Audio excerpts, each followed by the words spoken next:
I want to welcome you to the panel in which we're going to present as much as we can in about 45 minutes about our wonderful field education program.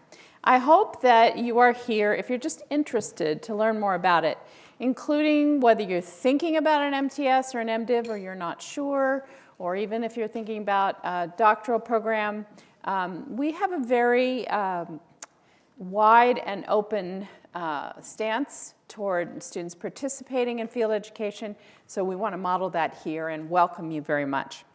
Thank you for taking the time to come and visit Harvard Divinity School and to consider the degrees that we offer. I know that you have a lot of options in your life right now, including you're probably thinking, do I want to do graduate school or not do graduate school? If so, what graduate school? And so we are committed during this day, as you probably already heard from my colleagues, to giving you the kind of information that will help you in some of that discernment process. So I also, in addition to moderating this panel, want to say that I will be available the rest of the day also for any questions that you have. I'm very happy to meet with you and help you just think about what might be best for you. I am Emily Click, as it probably says up there, and you're probably aware, but just to make sure you know. And I'll just give you a very thumbnail brief introduction to who I am. I direct the field education program and also teach several courses and work on the faculty. I myself have an MDiv. I got it about 150 years ago. And then I worked for a decade in congregational leadership as a pastor in several different settings. And so I am an ordained Christian minister. And following that work, I began working in field education and really fell in love with field education. So I've been working in that for over 20 years, originally on the West Coast at Claremont School of Theology, where I also completed my PhD, in which I studied what does it take to form religious leaders. And that was both a religious education degree, a leadership degree, and one that looked in depth at field education across the United States and Canada. So that's a little bit of my background. And I would just want to say that I think that if you're looking at the MDiv programs in several settings, field education should be a key part of your decision. You might also be looking at a Master's of Social Work or some other graduate degrees, many of which also require some form of field education. And so in some ways, you need to look for a fit with how you think about preparation in the field education program. And they're very different across different graduate degrees. My daughter right now is completing a Master's of Social Work, and she's doing field education. But it's a very different approach generally in social work than it is in a Master of Divinity. So I want to tell you a little bit of the distinctives about Harvard Divinity School and our field education program. First and foremost, we really believe that adult learners learn best when what they do is student-directed. Now, that doesn't mean we think students are necessarily the experts on the subject matter or on the topic or on the practice, but we want students to generate their own interest in what they will then pursue. So we don't have like a bulletin board with little 3x5 cards that list the possibilities for you to go to for field education. We don't put you into a box. We do, however, have a listing of a large number of sites that have hosted students, and over the years they have become sort of officially affiliated with Harvard Divinity School. They've gone through a process of having somebody identified at their site who will regularly supervise students in theological reflection. Now that's one of the pieces that I really want to focus on as crucial to field education. Many of you who've already graduated are already doing very significant work. You're maybe already directing a nonprofit, or you're working in a nonprofit, or you're doing some kind of work. Almost none of you who are doing that kind of work are afforded 1 hour every week with a supervisor who will sit with you and think and reflect theologically about the meaning of the things that are going on in that setting. And that's what's required in the field education setting. That's why it's an educational venture primarily, rather than just sort of professional preparation, which it also is. But it is educational because we're trusting these contexts, we're trusting these supervisors to help teach our students not only how to do things, but how to be what we would call a reflective practitioner in the midst of that. So we see field education as a crucial integrating part of our curriculum. So that I'm going to step back in just a minute and have our students speak a great deal about their experiences. And I think I just want to point you to listen carefully to them, how they reference what they're doing in their courses versus what they're doing in their field ed. If they are, you don't have to insert that if you're not already planning to say anything about that, but it just usually does come up. So that we, as Dudley mentioned in the earlier panel, if you were here, we welcome you to do field education in your first semester, which is, again, distinctive about Harvard Divinity School. That is not true at every school that you might be considering. So why would we do that? You know, you wouldn't necessarily have done any more coursework than you've done at this very minute when you start your field ed. The major reason is because we believe that you're not just learning theory in the classroom and then going out to apply it in practice in field education. Very often what you're learning in field education is very generative in relation to theory, and it's very valuable to bring what you're learning and doing in field education into the classroom. The classroom is a more vibrant place because of that. And sometimes it really will shift the learning, not only for you, but for your cohort and for your peers. So field education is a crucial integrated part of the curriculum. You are, of course, also developing skills with an excellent mentor who is trained usually in engaging theological reflection. Just a couple of other major aspects of field education. First, again, as I said at the very beginning, we welcome MTS students. You are required as an MDiv to do 2 units of field education. MTS, you're not required, but you are welcome. A unit of field education is 350 to 400 hours in context. So you might be in a hospital working as a chaplain. You might be at Tufts University working as a university chaplain. You might be in a public health center simply working with people there, trying to help them access health care in a way that might actually address some very fundamental social injustices that you feel is your ministry to address social injustice. We have people who've worked in the Civil Rights Division in downtown Boston with the lawyers for civil rights and so forth. So there are a lot of different things you might do for 350 to 400 hours. One of those must be completed concurrently with an academic year. And the other unit could also happen during an academic year. You can do up to 5 units, so you could do all 3 academic years and the 2 summers in between, or just 2 of them. So that year that you're doing a concurrent field education, in other words, at the same time as you're taking a full-time load of courses, one of those courses is going to be called meaning making, and it goes throughout the year, and it is a companion to field education where you meet with your peers in extended reflective sessions. I think Laura, my colleague, is going to say a little bit more about that in just a moment. So again, we have Christian congregations, we have Buddhist identified sites. I don't want to say sanghas because it's just a whole range of things that might be identified with Buddhism. We have lots of sites that are not religiously affiliated. We have somebody at the law school right now at the immigration clinic, so that has no religious affiliation whatsoever. All of those kinds of sites are appropriate.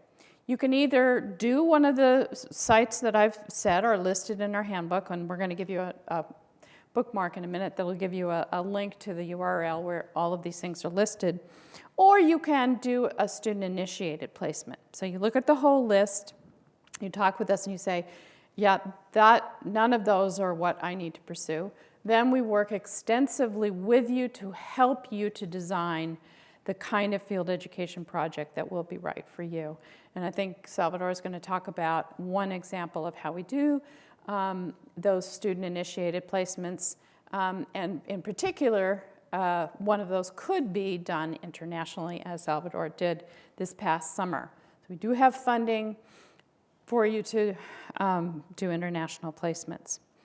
A very important distinctive of Harvard Divinity School is that we thankfully have the resources to make it possible for you to to earn your work-study allotment in field education. So you are paid when you are doing field education. Again, there are graduate degrees where you're actually not allowed to be paid in your internship, or it's not expected that you are. We do expect that you are paid. Obviously, you have to be work-study eligible in order to be paid work-study money, and you also need to be in a site that is work-study appropriate. That's federal money, and so if you're working, for example, in a Christian congregation, that generally is not work-study eligible. In that case, we do ask the site to pay you directly. Let me introduce my colleagues in the Office of Ministry Study. Dudley Rose, who was at the panel that you just heard from, he was at the far end, oversees the MDiv and is the head of our Office of Ministry Studies. Sydney, are you here? Sydney is our wonderful work-study student right now who's done a lot of the background work, and we appreciate her very much. Then Leslie McPherson, who I think is anchoring the Office of Ministry Studies, so if you come to my office hours later, you'll probably meet Leslie. She's the department administrator. Carol Luongo also works in our office. And then let me now introduce Laura Tuak, who's going to take it from here. Laura Tuak is my colleague in the Office of Ministry Studies. She works extensively with field education and also teaches a very exciting innovation capstone course that's welcome to MDivs in their third year, and also helps teach the leadership class that I also teach. Laura Tuak has been here since there it's cooled. No. 2008. 2008, and has an MDiv from HDS. And she will say a few words and then introduce our panel. So thank you again for coming, and I'll hang around afterwards. You can talk from there if you want. Yeah. Thank you. I'll just stay here alongside these amazing students who you'll hear from. And as Emily said, my name is Laura Tuak, and I work in the Office of Ministry Studies, largely a lot one-on-one with students to determine what a good fit for them in terms of their field education placements will be. So a lot of deep listening about the pulls on one's heart, possibly it could feel like a call, or even a deep commitment to justice out of one's ethical values. So deep listening to help them have a plan toward experiences that will get them further along that path. It's a real privilege to do this kind of work with students like these. So I'm going to start by introducing them very briefly. I'll introduce all of them. I don't want to steal their thunder because they will be sharing not only about the kinds of experiences they've had, but a little bit about the organizations as well. So I'll start with Ella Hartley, who's on the end. Ella is a second-year MDiv. Last summer, she returned to Colorado, to the Colorado Outward Bound School as an intern after having worked there, and did diversity and inclusion work as well as trauma-informed spiritual care with people out in the outdoors. And that's just a little bit of what she did. And then this year, she is working at a community health center doing restorative justice and racial healing work. And I'm drawing a blank on the name of the place. Racial Reconciliation and Healing Project. Right, Racial Reconciliation and Healing Project in Jamaica Plain, which is not too far from here, but really hard to get to and takes a long time. It's across the river and through the woods. So she is doing that currently this year and is also currently enrolled in meaning making, which we share that class together. And then next to her is Carlisle Stewart. Carlisle is in his third year of his Master of Divinity, And Carlisle has done pastoral preparation and leadership at a local congregation called First Church Congregational in Cambridge. It's a United Church of Christ church, where he's not only done pastoral leadership, preaching and worship, but also community organizing with the Greater Boston Interfaith Organization. So that has been part of his experience there. And this past summer did a unit of clinical pastoral education, which is a separately accredited program that you can get field education credit for. And it's essentially interfaith hospital chaplaincy with all sorts of support and group work and didactics that hopefully he will share with us about as well. And then next to me is Salvador Pena. And Salvador last year was an intern in the Student Affairs Office at the Harvard Graduate School of Arts and Sciences. This is something that he came to our office wanting to do, so proposed it through the student-initiated application process, and had supervision on site with a wonderful supervisor, and was widely recognized for his work as an outstanding student worker across Harvard University. And then last summer, he was traveled internationally to Argentina to an organization called El Arca. And El Arca is a l'Arche community, which those of you who know the late theologian Henry Nouwen formed these communities. And I'm going to have him speak more in depth about that instead of saying too much more. So thank you for being with us today. And I'm going to turn it over to Ella. Cool. Hey, y'all. Welcome. Maybe take a deep breath, shake it out. I know these days are kind of intense. Laura, I really appreciate your introduction. And I feel like it made me appear like a completed and arrived human being, which is so not true. Again, my name is Ella Hartley. My pronouns are she, her series. I was an Outward Bound instructor, so teaching backpacking, mountaineering, and rock climbing in Colorado for 5 years before I came to HDS. I had studied Arabic and religious studies in undergrad, and I'd heard about this program and was like, oh, that sounds like fun.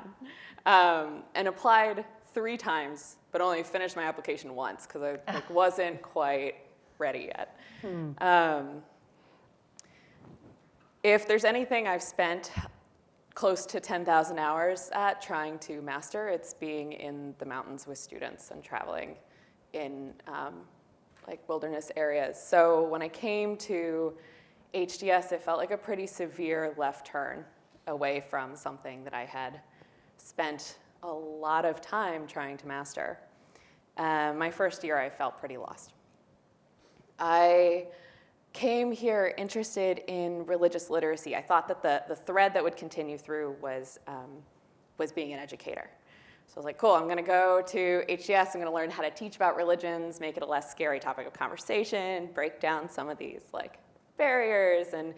And quickly in my classes, my attention was hijacked really by anti-racism work and thought. And I will be vulnerable and honest with y'all. It took me until I was 29 years old and showing up here to be I'm white and I got to do something about that. Or not about it, but with it. And so I returned to the Colorado Outward Bound School both as a pulse check of this is where I've been for the last year, and this is what I know myself as an instructor. So does this still fit me? And also recognizing that Outward Bound, as part of the outdoor industry, is working on diversity, equity, inclusion, and what that looks like. It's a very white space right now.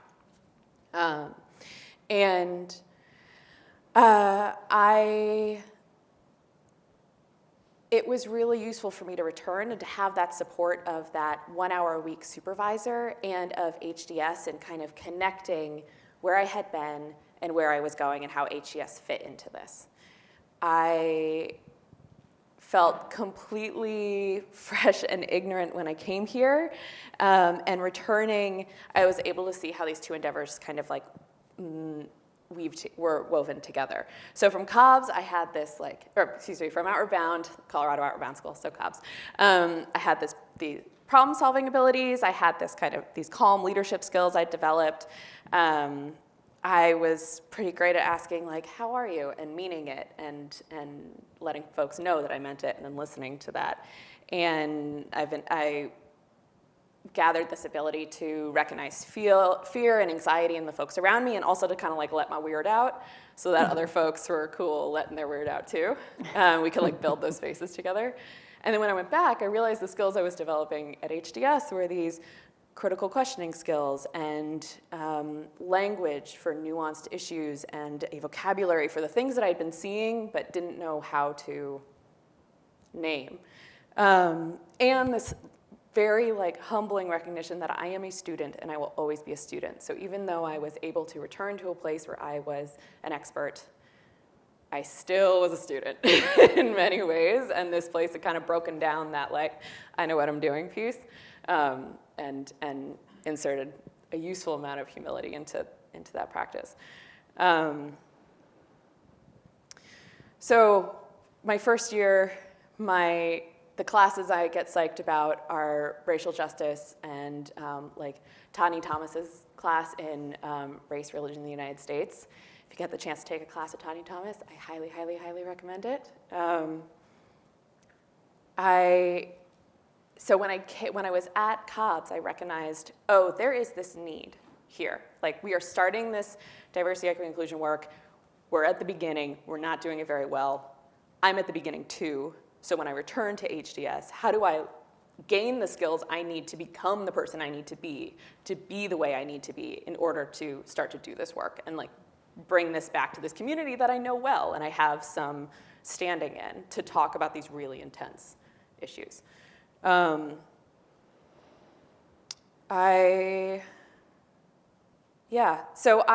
This informed, so what I'm doing right now, this Racial Reconciliation and Healing Project in Jamaica Plain is so rad. And I've done student-initiated programs the whole time. The list is extensive and helpful for many and was not helpful for me. And OMS was super supportive as I was figuring out what would work for me and how to make it work.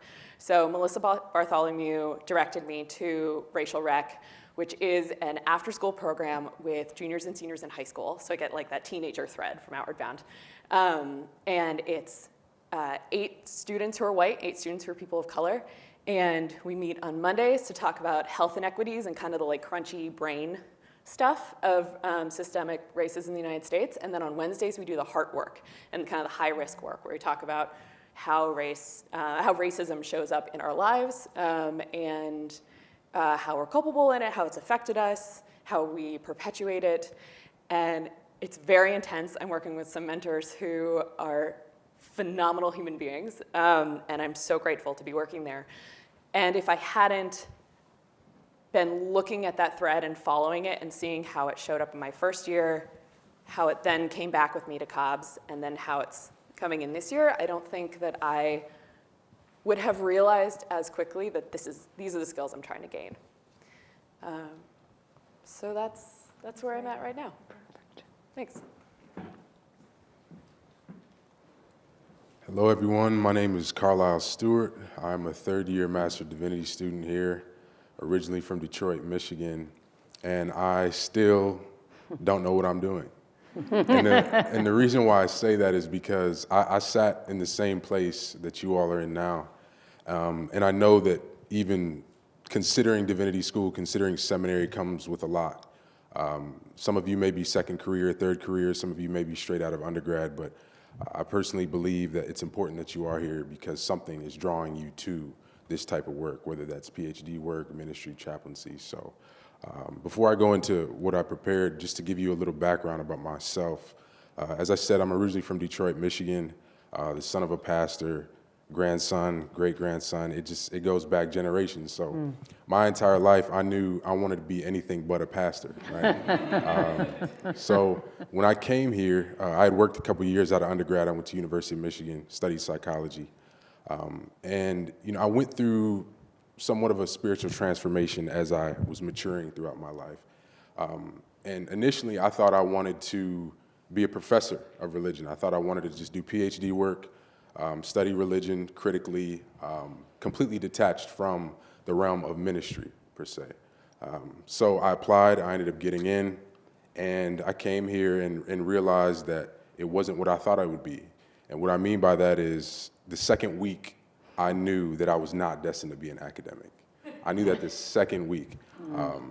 And that was a tough process for me because for the majority of my life, I was fighting, I would say, a call to ministry because growing up in these spaces and it was my entire world, my social circles, my home life, that was me. So when I came here, I always told myself I didn't want to do that, but there was something that was still pulling me towards Divinity School. So the first year I was in MTS.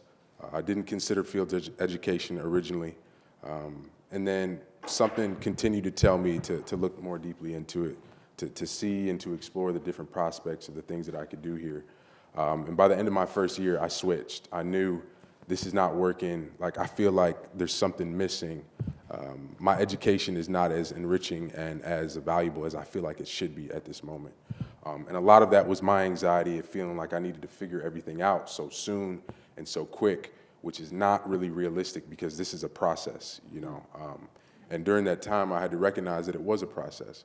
But I switched my degree program, I switched to the MDiv, and then my my second year, last year, I worked as a seminarian in a church, United Church of Christ, First Church, not too far from Harvard Square, which was a great experience for me personally. But when I made that decision, I still was just getting my feet wet. I still was a little bit skeptical about the idea of working in the church and coming back to the church after having spent so much time there. So I was skeptical, a little bit hesitant to really dive into too deep, but the first sermon I gave was actually on my father's birthday back home in Detroit, and that changed everything for me. That was the confirmation that I needed, and it only took me 25 years to get there, but once I started to really open my ears and listen to what I felt like I was being pulled to, the type of work that I was inspired by, then things started to really fall into place. But that was a tough journey. That was a tough journey because being in a place like this, it can be very confusing sometimes. It can be very isolating. It can be alienating. And I say all that because I personally feel like people come here to find something, or whether that's to gain a practical skill to become a hospital chaplain or a minister or do racial justice and reconciliation work. But even coming to a divinity school in the 21st century is a leap of faith. Considering the job prospects and how loans are set up. So, yeah, it's something that's really, I think it's important that we realize that there are things that are pulling us. But the thing that I wanted to really focus on for this conversation is just listening. So much, I think, of field education is listening to understand where you might be pulled to a direction that you didn't really expect before. And also, when you get there, listen to whatever your theology is, whether that's God, the universe, whatever you want to call it, listen to what your heart or that voice is telling you. And it's not until I started really listening and being able to take a step back and stop trying to control everything that stuff really started to unfold and make sense for me. And that's how I found my passion. That's how I found my vocational calling. And to this day, as much as I complain about being here sometimes, as much as I complain about, the busyness, the nonstop work, the nonstop confusion, I thank God for the opportunity to be here because I wouldn't have found what I believe is my life calling, my vocation. But like I said before, that was something that was really a difficult process for me. How long have I been talking now? Am I rambling? Just take your time, brother. I gotta take your time? Okay, yeah, because I know y'all said 7 minutes, but when you get a preacher up here, you just start, you just start talking. You know how it is. So yeah, the church was great. The second field education placement I did was clinical pastoral education this past summer, which is one of the most difficult things emotionally, spiritually that I've ever done. Fully immersing yourself into trauma settings in a hospital, being a chaplain, seeing incredible suffering on a day-to-day basis, but also having to reconcile and figure out how is that affecting you and how you are as a person affect the ministry and the care that you provide. And the didactics and the conversations and being in these rooms with like 7 other students for like 8 hours a day, and then being on the floors, all day, 3 days a week, it really starts to wear on you, and it can wear you thin if you don't have an ability to really refill your cup, which I didn't, because I didn't really, we talk about self-care, but during the time, I didn't really know how to do that, because I come from a place where, you have responsibilities, you got to take care of business, so self-care is not something I was really ever exposed to. But we talk about it, please take it seriously. Please take it seriously. Whatever type of field education placement you do, whether that's in a hospital or even a college chaplaincy, you got to be able to have time for yourself, to refill your cup, to take a step back, to really figure out how things are affecting you, which I had the time to do with my supervisor in CPE. But I would recommend that for not only ministers in training or chaplains in training, but anybody. CPE taught me more about myself in 11, 12 weeks than I ever could have possibly imagined to learn. And I feel that much more competent and capable as a minister, because pastoral care is one of the things I love most about ministry, and working in the church and working with parishioners in the congregation. So CPE is something, like I said, originally I didn't expect to do it when I came here. I just was kind of like floating around trying to figure out, is this aligned with what I know I want to do? Pastoral care, ministry, church, congregation, yes, this is it. So I'm going to go that way. And it turned out being one of the best decisions that I made.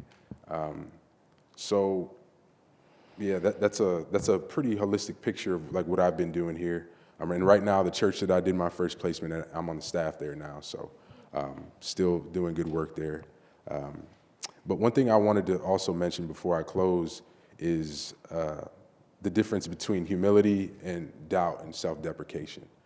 Because I think that there's a very fine line between that, and that's something I've struggled with since I've been here, reconciling this call to ministry, but then also not feeling capable or able or having the skill set, which is, humility is very, very important, but I just want to make sure that you all remember, whatever it is that you do here, it's easy to have imposter syndrome at Harvard.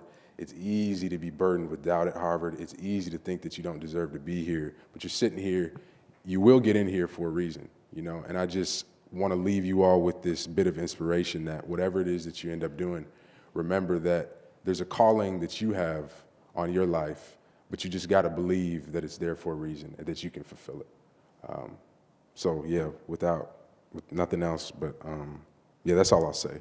But if y'all have any questions, or you want to talk to me afterwards, I'll hang around for a few minutes and we can have some conversation. And yeah, thank you. So much, Carla. Yeah. That was awesome. Now I want to do CPE. So hi, my name is Salvador Pena. I'm from the Dominican Republic. I came here with a bit of experience, work experience. I'm actually a civil engineer. After that, after working some years in the private sector, I wanted to change, and I did a master's in international affairs, concentrating in international development, and shifted, doing the same kind of work that I was doing in the private sector, but in the multilateral sector. And that wasn't also fulfilling me. Something was missing, as Carlisle was saying, and I felt this calling. I am here part of the religious nuns, N-O-N-E-S, and we're a group of people at Harvard Divinity School with no religion, and that include people that are atheists to people like myself who are very spiritual but don't identify with any organized church. And I was drawn to Harvard because of that. Harvard Divinity School is trying to redefine what it means to be a minister.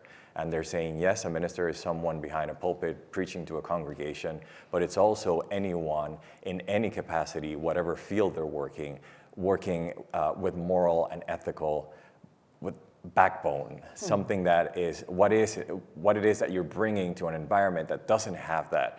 Being a minister doesn't only have to be in a church, and that's what drew me. And I feel that the Office of Ministry Studies, with their field education, they allow for that exploration of letting you define what it means to be a minister and what is your type of ministry, what it is that you're calling that has you here, and then you're going to give to the world out, not necessarily in a church setting. So I think with that in mind, this was a great panel with you working in social justice, racial justice, you doing the religious church CPE, and my 2 experiences were very rare, I know, but I worked hard for it and applied and got it.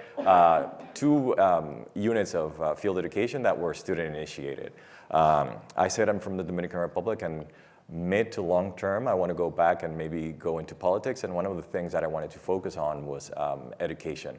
And that's why I chose the Graduate School of Arts and Sciences here. I said, if I want to focus on education, let me work for one of the institutions that is most renowned on education, and let me learn that.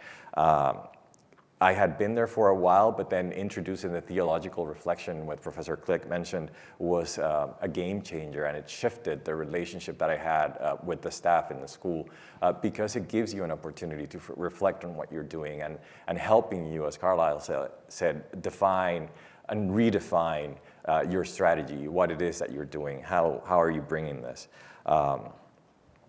Another thing that brought me here was that I feel that as an engineer and the work that I was doing, it was very cerebral, and I had the all-brain experience, but that wasn't nurturing enough. And then during my career, I always took time off and did all these, meditation retreats and 1 year of travel, volunteering in Palestine, Israel, things like that. And I felt that a lot of those experiences were all heart, and I felt it was great, but it wasn't challenging enough. And here at HDS, what I found is that I'm surrounded by very smart people that are heart-centered. And I think that when I graduate next year, what I'm going to bring to whatever field I end up working in is that union of heart and brain. I feel that in many places that's missing, and that's what I've learned through both my field education placements. So the first one was in GSAS, as I mentioned. In there, I was working in the Office of Student Affairs, but also working with ad hoc projects in residential life, financial aid, learning pretty much how Harvard internally works, and helping students navigate policy. I became sort of like the guru for students. PhD students are under a lot of pressure, and they get stressed, and most of the time my job was calming them down and saying, hey, calm down, everything is going to be okay, let's breathe. Yeah. And then my second unit was this past summer in Argentina, and I was working with El Arca Argentina, and large communities around the world work with people with and without mental disabilities, and that was extremely enriching. It's something that gave me an opportunity to teach a community that I didn't know needed it, how to meditate, and they took it well. I was living in a house with people that needed care 24 hours a day, doing stuff, pretty much getting my feet wet in things that I had never done. And that's the great thing about field education here, that it allows you, gives you an opportunity to explore the things that you think that you want, but it's also a great opportunity to go into things that you might not think about or even consider as an option for after graduation. You can do that while you're here. I don't know, that can look like every time when I was doing my field education placement, what I was thinking was, what is it that I'm bringing to this environment that is currently not present here? And that training is, I think, the most enriching thing that I've gotten from HDS. And that could look like, I don't know, at Harvard, we get so many emails. I cannot tell you how much students appreciated that for something that I needed to communicate, instead of an email, I would call. It was like, oh, great, a voice, not some screen. Or, as I said, telling them everything is going to be okay, don't worry, we'll work it through. Or at El Arca, getting one-on-one and doing individual attention, giving individual attention to each of the community members. Every afternoon in the workshop, they have a shop where they do manual work during the day. And in the afternoon, there was a tradition of playing music. But usually, either the volunteers or the director would play their own playlists. And when I got there, I was like, this might not be working.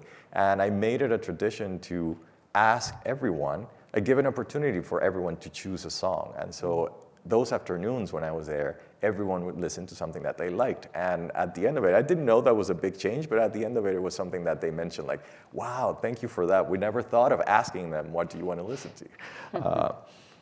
Or teaching them meditation. Argentina is a Catholic country, and it's pretty much Christian, and that's large communities was based on Catholic tradition. It's now open to all religions, but it started as a Christian base. And each ARCA community around the world is different. And in Argentina, being a Catholic country, is mostly Catholic, but they were very curious and they wanted to learn more about religions and stuff. And so I ended up creating for them a workshop on world religions and teaching them different things. Every week, twice a week, we would have a different religious prayer.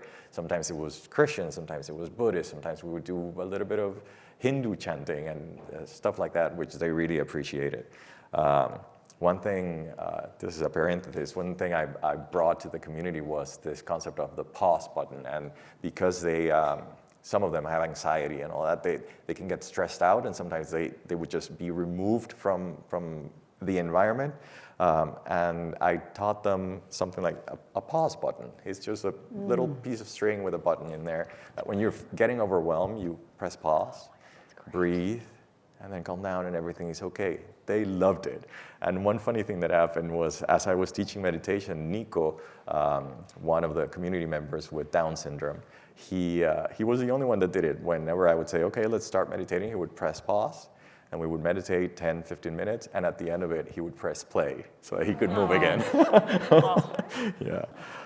So in closing, what I can tell you is, when you get in, explore. You're as an MDiv, you're only required to do 2 units. Do more if you want to. That's a great chance of learning new things. Dare to try something new, even if you think that you're getting in here with a perfect career path. Dare to do something different, and they would love it. One other thing that OMS is great for is that failure here is a word that doesn't exist. So when you go to a field education placement and it didn't work out, that's a success. It's like, oh, that's something that I don't want, and I won't have to look for that. And they are very supportive with that. And then you get to define your form of ministry, as I said. That can look as anything, because what they are trying to do here is to, yes, create ministers, but that are going to be bringing their light to not only churches and congregations around the world. Thank you, Salvador. Thank you to our panel. Wow. Do you want to say anything, or do you want to take questions? I think, why don't we do questions so that you Margaret, we have 5 minutes, right? Yes. can have a chance. Yeah. I don't need, Yeah. yeah. With the suitcase.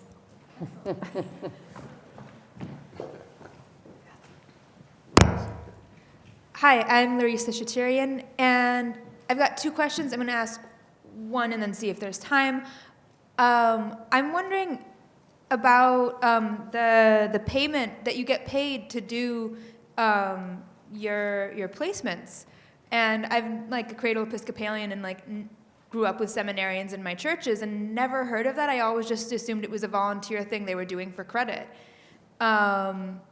How does that work? Do you ever send people to churches that are less affluent, or does that not work with somebody learning on the job? Yeah. So you're familiar, she's familiar with the reality that not only churches, but many of the organizations that you are pulled toward for the work that you want to do, unfortunately don't have really healthy financial status. So how does that work? In short, we require you to be a full-time student. We're not very flexible on that matter. And then we require you to be doing field education. And so it's sort of an equity thing that we recognize you can't really do that and do a job.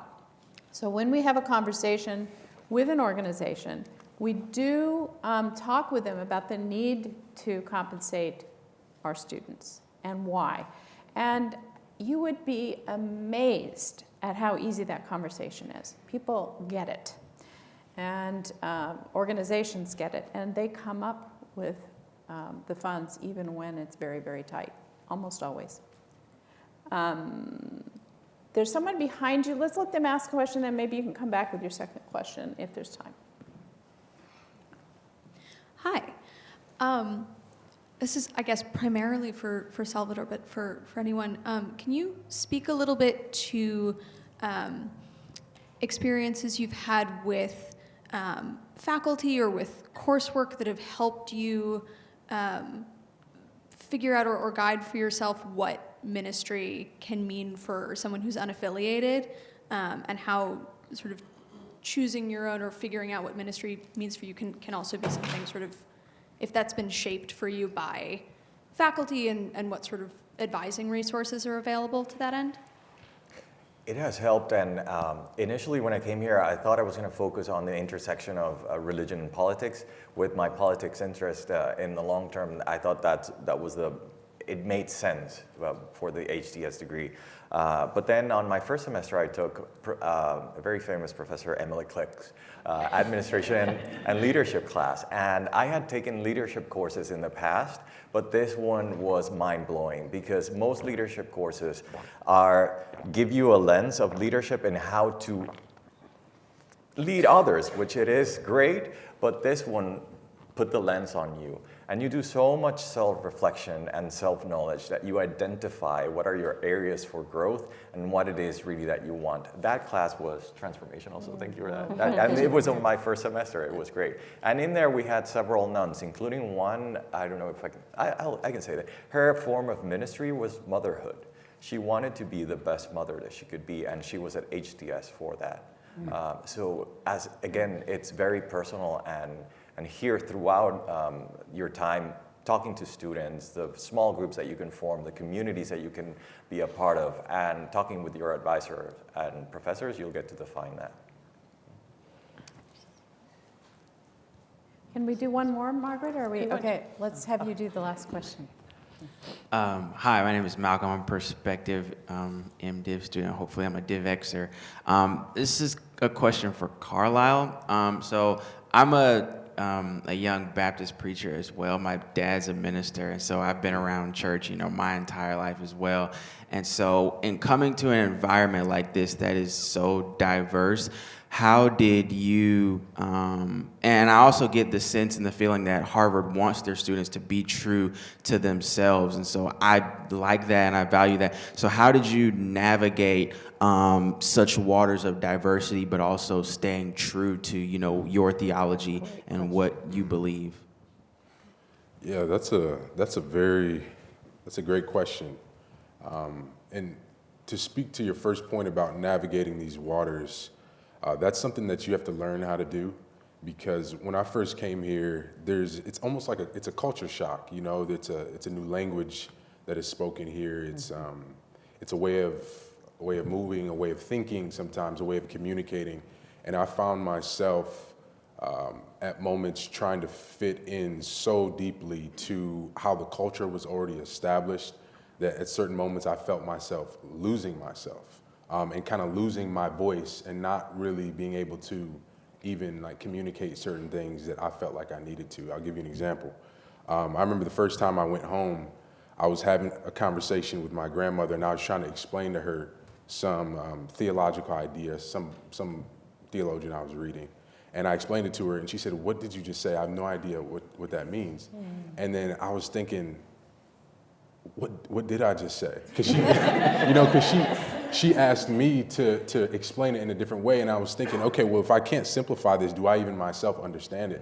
So not to look down upon the language and how things are spoken and done here, but I had to learn how to articulate theological truths as I saw them in a way that would be productive for me and my community, and know that I can take the education that I have here, the guidance and the wisdom that I gain here, and learn how to integrate that so it's good for me. But that's a tough process, and I still struggle with that sometimes. But I don't know if I'm answering your question directly, but just even coming and being in this space and then being used to, say, a black church experience, because I grew up in the Methodist church. So being AME or Baptist, it's a worldview, it's a way of living. Whereas here, I felt like a really, really detached from my community, and family is everything for me. So being separated from that, I kind of had to find out who is Carlisle within the context of HDS. and who is God calling me to become, and what are the challenges that I need to go through. As uncomfortable as they may be, how do I need to challenge myself and put myself outside of my comfort zone to then, whether I go back to my community immediately, go into a different church somewhere else, but how I can integrate all of these versions of myself, not only my intellectual mind, my spiritual heart, my community, sensibilities, all these things, into making me to be the best minister that I can be to wherever I go next. So it's a constant process though, but thank you for your question though. Yeah, that's very well put. Thank you to our panel, and thank you to all of you. And Laura.